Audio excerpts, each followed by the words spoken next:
Good morning students. आज हम class 8 geography से चैप्टर नंबर 2 का, जिसका नाम है land soil water natural vegetation and wild life resources, इसका पार्ट 3 पढ़ने जा रहे हैं। इससे पहले वाले पार्ट्स में हमने लैंड सॉइल वाटर इसके बारे में पढ़ा।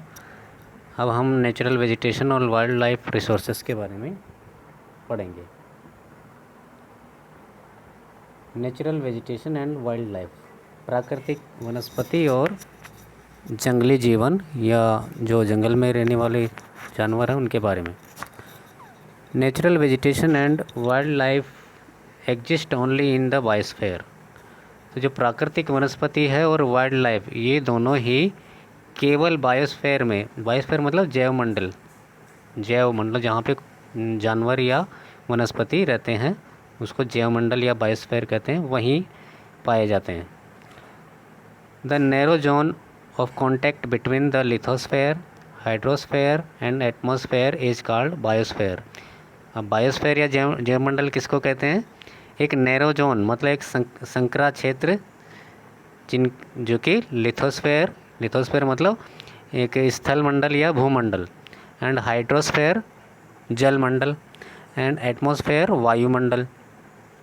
ठीक है, हम रहते हैं लिथोस्फेयर में, और जो जलीय जानवर है, पानी वाले जानवर है, वो हाइड्रोस्फेयर में रहते हैं, और एटमॉस्फेयर जो कि हमारे ऊपर, जिसमें हम वायु को पाते हैं, वहाँ पे वायुमंडल। ठीक है, तो इन तीनों क्षेत्र हैं, लिथोस्फेयर, हाइड्रोस्फेयर और एटमॉस्फेयर, इन तीनों के बीच का जो नैरो जोन है उसी को बायोस्फीयर या जैवमंडल कहते हैं, क्योंकि जो जीवन है वो इन्हीं तीनों क्षेत्रों के बीच में पाया जाता है।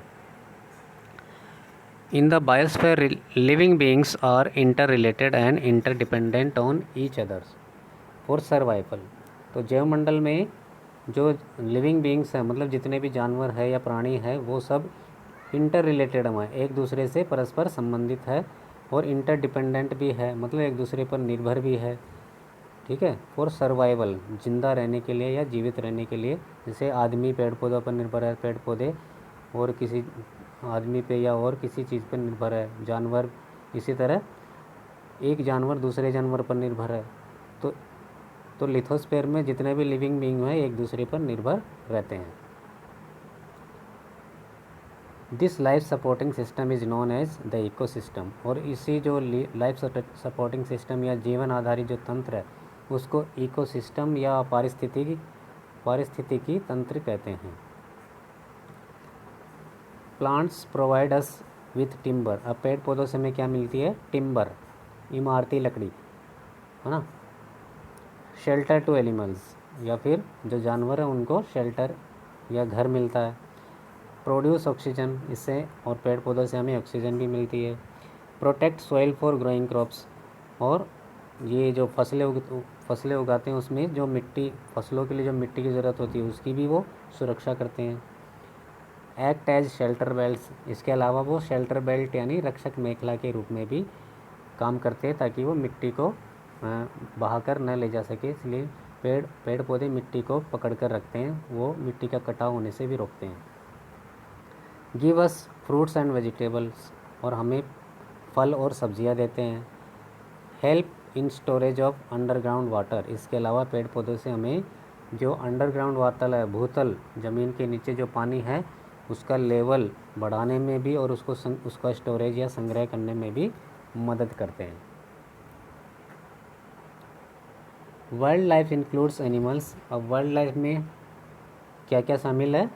जानवर, बर्ड्स पक्षी, इंसेक्ट्स कीड़े मकोड़े, एंड एक्वाटिक लाइफ फॉर्म्स। और जो एक्वाटिक लाइफ फॉर्म्स मतलब जो पानी के अंदर रहने वाले जितने भी जीव है वो सब वाइल्ड लाइफ में शामिल हो। They provide us milk. अब जंगली जानवरों से या जितने भी जानवर हैं उनसे हमें क्या क्या फ़ायदे हैं? दे प्रोवाइड अस मिल्क, उनसे हमें दूध मिलता है। मीट, मांस मिलता है। हाइड्स एंड वूल्स, इसके अलावा जो उनकी खाल होती है या चमड़ी होती है वो, और वूल ऊन मिलती है। Help in pollination of flowers, इसके अलावा जो फूलों के जो परागण हैं उसमें भी वो सहायता करते हैं। जैसे छोटे छोटे कीट होते हैं जो एक फूल से दूसरे फूल पे बैठते हैं, तो उनके पोलिनेशन यानी परागण में वो सहायता करते हैं।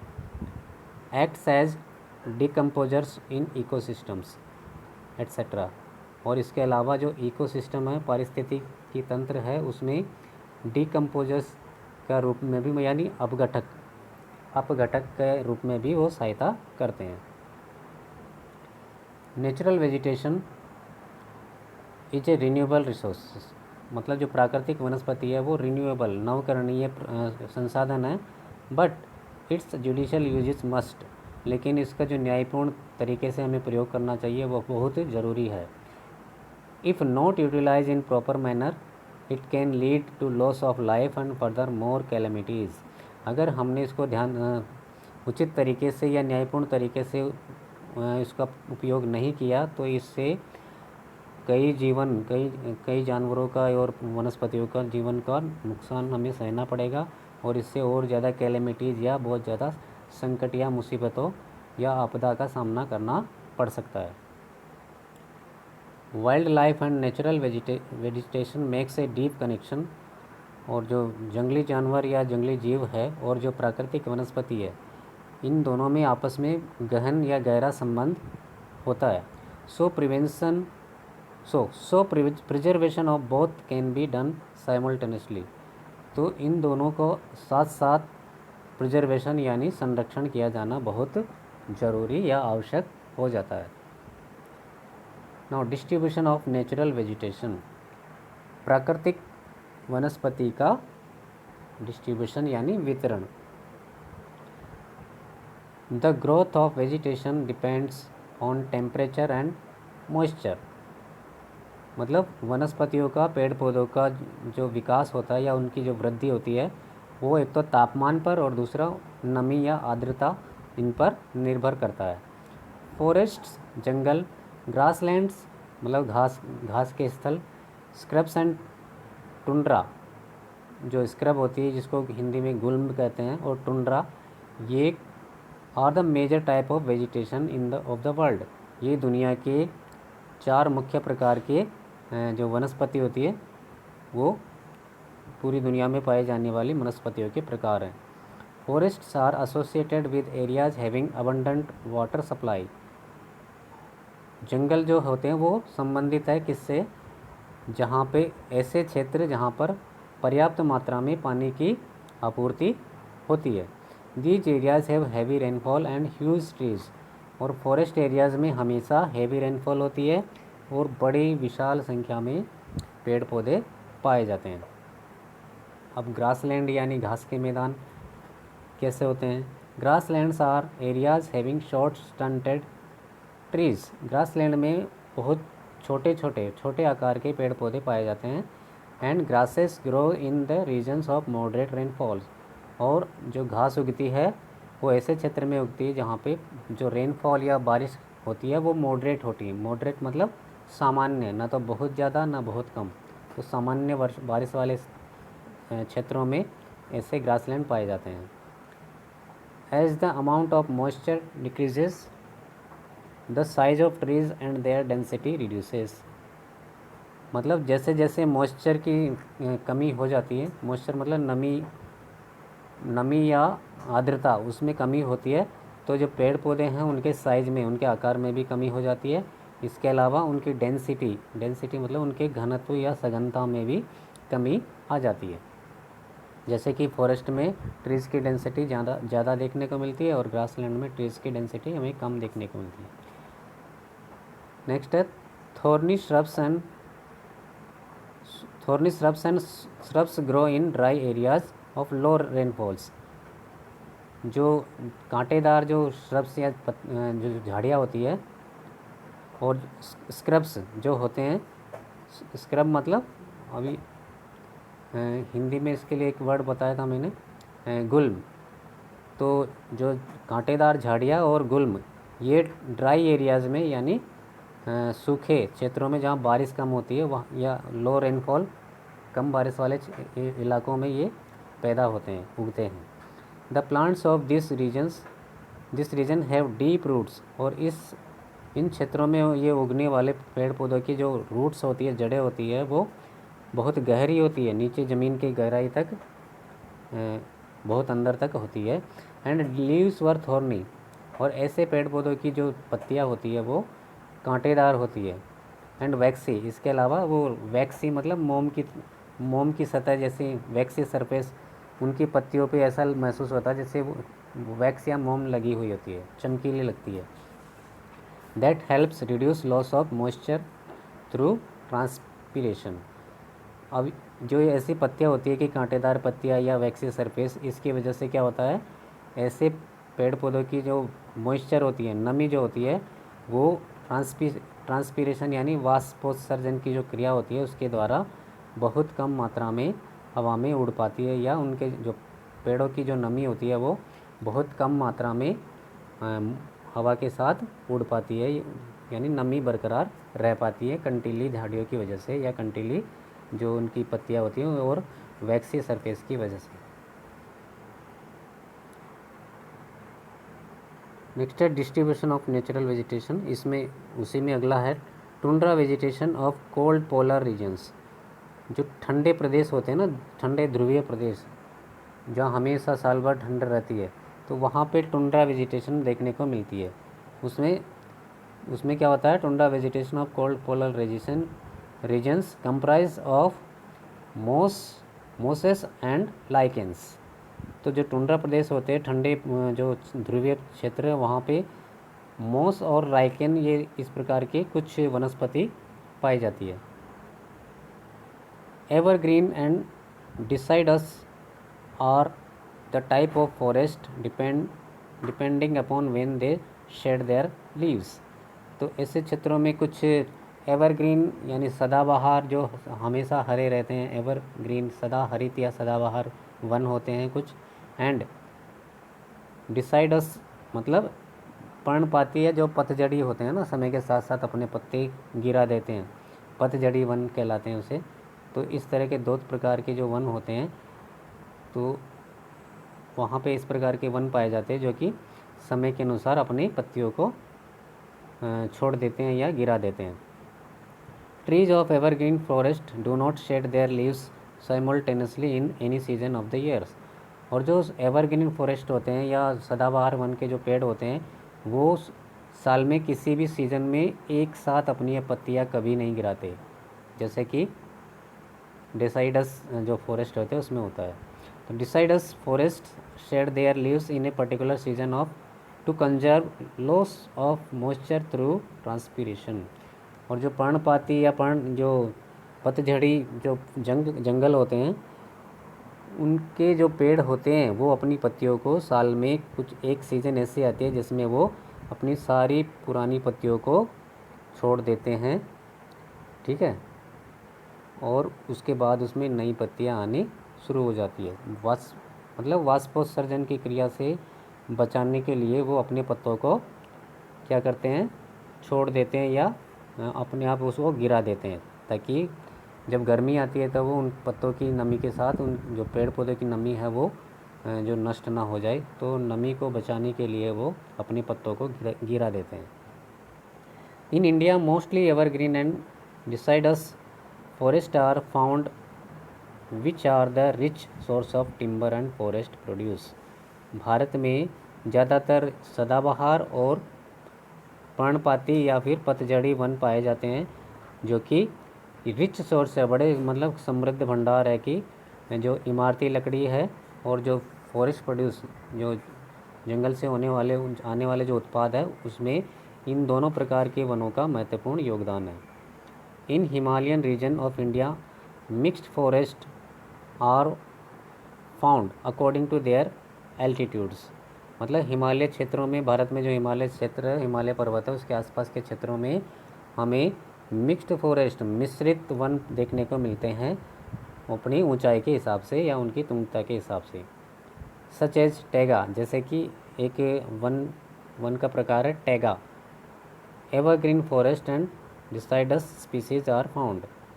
तो इसी प्रकार टैगा, एवरग्रीन और डिसाइडस, ये कुछ वनों के प्रकार हैं जो कि हमें ऐसी जगह पर देखने को मिलते हैं।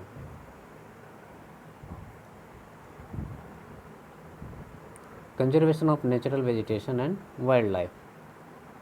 अब इनको बचाने के लिए हमें क्या करना चाहिए, देखिए पेड़ पौधों को और जंगली जानवरों को बचाने के लिए हमें क्या उपाय करना चाहिए। देखिए, फॉरेस्ट आर आवर वेल्थ, जंगल ही हमारा धन है, हमारी संपदा है। Plants give shelter to animals and together they maintain the ecosystem. जो प्लांट या पेड़ पौधे होते हैं वो जानवरों को शेल्टर देते हैं, मतलब उनको घर देते हैं। ठीक है, जानवर उन पर अपना घर बना कर रहते हैं या उनके नीचे कहीं भी बिल बना के, पेड़ ऊपर घोंसला बना के पेड़ के पत्तों टहनियों पर रहते हैं, तो वो अपना घर होता है उनके लिए, जानवरों के लिए। And together they maintain the ecosystem, और प्लांट्स और एनिमल दोनों मिलकर वो इकोसिस्टम को, यानी हमारा जो इकोसिस्टम है, पारिस्थितिकी तंत्र है, उसको मेंटेन करते हैं, उसका रख रखाव करते हैं। Change of climate and human interference can cause the loss of natural habitats for the plants and animals. अब जो क्लाइमेट या जलवायु में जो परिवर्तन हो रहा है, या फिर ह्यूमन इंटरफेरेंस हो रहा है, या मनुष्य उसमें बीच में दखलंदाजी कर रहा है, बीच में वनों को भी काट रहा है, जानवरों को भी मार रहा है, तो मनुष्य के दखलंदाजी या हस्तक्षेप की वजह से क्या हो रहा है, can cause the loss of natural habitat. तो जो इन जानवरों की जो प्राकृतिक हैबिटेट या आवास स्थान है, उनका लॉस या उनका नुकसान हो रहा है, वो अपने घरों से हाथ धो बैठ रहे हैं। और द प्लांट्स एंड एनिमल, इससे प्लांट्स और एनिमल्स दोनों को अपने घरों से या जो नेचुरल हैबिटेट है उसमें रहने का मौका नहीं मिल पा रहा है। Poaching is one of the major concern which results in sharp decline in the number of particular species. Poaching क्या होता है बच्चों? पोचिंग होता है अवैध शिकार, है ना। जैसे हम कोई भी जंगल में जाके जानवरों को मार दे रहा है, तो वो इलीगल जो होता है ना, हंटिंग, उसको कहते हैं पोचिंग, अवैध शिकार। एक महत्वपूर्ण चिंता का विषय है, जिससे कि बड़ी तेज़ी से क्या हो रहा है, कुछ विशेष प्रजातियों की विलुप्ति या उनका वो नष्ट हो जा रही है, तेज़ी से उनमें कमी देखने को मिल रही है। The animals are poached for collection and illegal trade of hides, skins, nails, teeth, horns and feathers. जो जानवर है उनको शिकार किया जा रहा है या मारा जा रहा है, किसके लिए? Collection of illegal trade of hides, मतलब जो अवैध व्यापार करते हैं ना, जैसे कि हाइड्स के लिए, हाइड्स मतलब होती है जानवरों की खाल, स्किन भी वही खाल या चमड़ा, फिर नेल्स जानवरों के नाखूनों के लिए, टीथ उनके दांतों के लिए, हॉर्न्स उनके सींगों के लिए, एंड फेदर्स और कुछ जानवरों के पंखों के लिए भी उनका अवैध शिकार किया जाता है। To protect our natural vegetation and wild life, national parks, wild life sanctuaries and biosphere reserves are made. तो जानवरों को और प्राकृतिक वनस्पतियों को बचाने के लिए हमारे देश की सरकार ने क्या किया है? नेशनल पार्क बनाए, राष्ट्रीय पार्क बनाई है, राष्ट्रीय उद्यान बनाए, वाइल्ड लाइफ सेंचुरीज़ बनाई, है ना। वाइल्ड लाइफ सेंचुरी मतलब वही जो क्या बोलते हैं, वन्य जीव अभयारण्य बोलते हैं उसको, है ना। एंड बायोस्फीयर रिजर्व, बायोस्फीयर मतलब जैव मंडल निश्चय, ऐसी चीज़ें देश की सरकार ने बनाए ताकि जो जंगली जानवर है और पेड़ पौधे हैं अपने नेचुरल एनवायरनमेंट में अपने आप को और ज़्यादा डेवलप कर सके, ग्रो कर सके, और उनकी प्रजाति को मतलब लुप्त होने से बचाया जा सके। Due to indiscriminate killing, several birds and animals have either become extinct or are on the verge of extinction। मतलब अंधाधुन शिकार की वजह से, इनडिस्क्रिमिनेट किलिंग मतलब अंधाधुन शिकार करने के कारण बहुत सारे पक्षी और जानवर या तो लुप्त हो चुके हैं, मतलब गायब हो चुके हैं, नष्ट हो चुके हैं, ख़त्म हो चुके हैं, या फिर ख़त्म होने के या लुप्त होने के कगार पर है या लुप्त होने वाले हैं। Awareness programmes like social forestry and Van Mahotsav should be encouraged at the regional and community level. तो कुछ जागरूकता कार्यक्रम भी सरकार द्वारा या फिर समाज के लोगों द्वारा चलाया जाना चाहिए, जैसे कि सोशल फॉरेस्ट्री, सामाजिक वानिकी और वन महोत्सव, जिससे कि हम वन महोत्सव में क्या करते हैं, ज़्यादा से ज़्यादा पेड़ पौधे लगाकर लोगों को जागरूक करते हैं कि हम पेड़ लगाएं और उनकी सुरक्षा भी करें। ठीक है, तो ये सभी वन महोत्सव और सोशल फॉरेस्ट्री, ये सभी जैसे ऐसे कार्यक्रम करवा के उन लोगों को प्रोत्साहन देना चाहिए कि वो भी अपने रीजनल, क्षेत्रीय और सामुदायिक स्तर पर ऐसे कार्यक्रम और भी आयोजित करें। It is the ethical duty of every citizen to conserve plants and animals, और यह हर भारतीय की नैतिक जिम्मेदारी या नैतिक कर्तव्य है कि वो पेड़ पौधों और जानवरों की सुरक्षा करे, उनका कंजर्वेशन या उनका संरक्षण करे। Under article 48A of Indian constitution, forest conservation has made a directive principle. तो आर्टिकल 48A के अंतर्गत, भारतीय संविधान का जो आर्टिकल था उसके अंतर्गत जो फॉरेस्ट कंजर्वेशन एक्ट था, मतलब जंगल का संरक्षण कानून जो उन्होंने बनाया था, उसको एक नीति निर्देशक तत्व बना दिया गया है। Inclusion of forest and environment in constitution make the government of India liable to take the steps in this direction. अब जो जंगल और पर्यावरण है उसको संविधान के अंतर्गत समावेश जो किया गया है, इससे जो भारत सरकार है वो लायबल यानी जिम्मेदार हो गई है कि वो इस दिशा में भी अपने स्टेप या कदम उठाए, ताकि वो लोगों को जागरूक करे, और जो लोग जागरूक ना होकर जंगलों को या जानवरों को नुकसान पहुंचा रहे हैं उनके खिलाफ़ कड़े कदम उठा पाए। तभी जाकर हमारे जो वाइल्ड लाइफ है ना, और नेचुरल वेजिटेशन है, उनकी सुरक्षा हो पाएगी। और हम सब का भी यही कर्तव्य है कि हम ज़्यादा से ज़्यादा पेड़ लगाएं, और जितने भी जो वाइल्ड लाइफ है या जंगली जानवर है उनको हार्म ना पहुंचाएं, उनके साथ सहानुभूति रखें। ठीक है बच्चों, तो आशा है आपको ये चैप्टर समझ में आ गया होगा। तो इसी के साथ ये चैप्टर ख़त्म होता है। धन्यवाद।